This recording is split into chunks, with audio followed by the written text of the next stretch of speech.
प्रेम से बोली सरस्वती मैया की। जीवन रिकॉर्डिंग स्टूडियो नवछा 0 माइल मिक्स बाय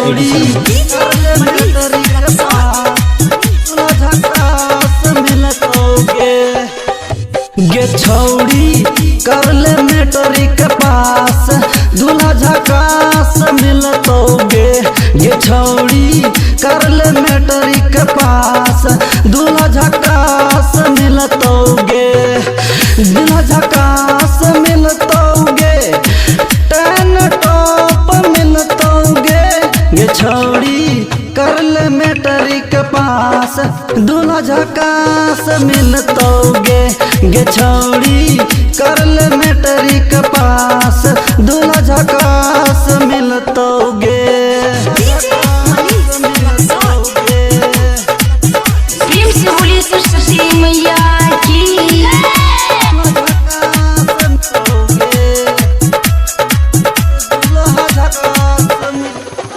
जब देवी गे छौड़ी परीक्षा लिए हमरे से छौड़ी गे शिक्षा।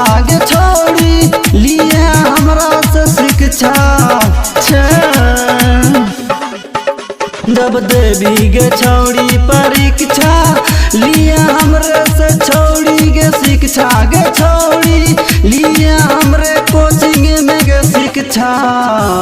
कि सोची जले छोयास मुहा झकास मिलतोगे। गे छौड़ी कर ले मैट्रिक पास दूल्हा झकास मिलतोगे। प्रेम से बोली सरस्वती मैया की। दूल्हा झकास मिलतोगे। दूल्हा झकास मिलतोगे। हे गे प्रदीप प्यार के बुझाई दी है प्यास। रहिए शिव कुमार के पास। गे छौड़ी रहिए शिव कुमार के पास।